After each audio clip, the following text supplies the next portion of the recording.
Hi, I'm Bill Tell, and I serve as Chief of Staff to our President, Doug Nunke, and serve as a member of the National Leadership Team. What I want to do today is just share with you some thoughts on brokenness out of my own life.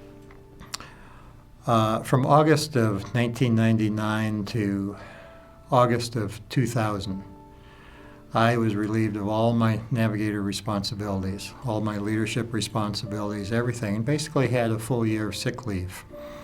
And I was diagnosed with severe depression and severe burnout. During that time, I couldn't read anything. I couldn't read the newspaper. I couldn't even read my Bible. You know, I would sit in my lazy boy chair every day just trying to survive, and every thought was negative.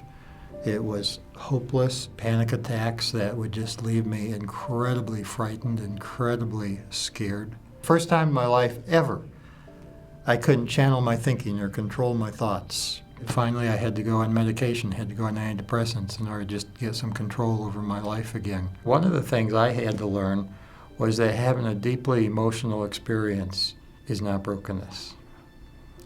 And I also had to learn that being so emotionally depleted and distraught that I was totally dysfunctional was not brokenness. And for months I suffered, but that wasn't brokenness. My story actually started at Ellis Island in New York City. That was the year my mom immigrated into our country from the Netherlands. My mom ran away from home. So Mom was a 16-year-old runaway in the Great Depression in New York. Now you can imagine some of the baggage that Mom collected as a result of that experience. I can remember then as a young boy, probably 4 or 5 years old, Mom would grab me by the hand and we'd get on the bus and we'd go down to the ghetto where there were these permanent rummage sales. We call them garage sales today, I think. And there would be these tables and tables of just old clothes stacked up for a dime and a nickel and a quarter. And we would spend like half a day down there as Mom would sort through the clothes. And as a young boy, I just hated it. But fast forward to high school, when styles are so incredibly important. I'd say, Mom, can I have a shirt like this, or a sweater like this, or a jacket like that? And the answer was always no, because those clothes were never on the sale table at the end of the season. And I can remember going through high school, I don't think I ever had really one shirt or sweater or jacket, etc., that I really wanted. Now, all of this, you need to understand, my dad was an engineer for Eastman Kodak. We had an in-ground swimming pool in the backyard and so forth. So you can see Mom's baggage coming down and influencing the kids. You know, Mom never intended to wound me, but her unresolved issues severely affected me. As a young adolescent, a lie got planted in me. And I think the lie that was planted in me as a young teenager was this: Bill, you don't have much worth. And I think the vow I made as a young boy was this: I will prove to you I have worth. I will figure out every expectation you have of me, and I will meet and exceed them. And that became my strategy for living.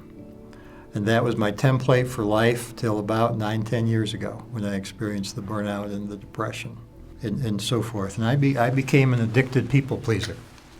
That was how I lived. And all through this time, when I was trying to meet people's expectations, it was 30 years of loneliness.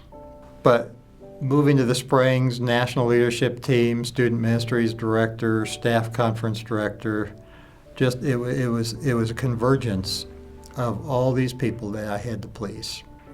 And it was more than my strategy for living, it was more than my energy could ever do. You know, in my life, and I think from my perspective, brokenness is not the circumstances of my life that have come upon me. But brokenness, the foundation of brokenness, is a realization that I can do nothing about my sin, I can do nothing about my shame, I can do nothing to fix myself, and I have to turn to God. It's dependency upon my Father. And when I come to that point, I think the door to brokenness is opened. I'm not who I used to be. It came as a result of brokenness and deciding I can't do it.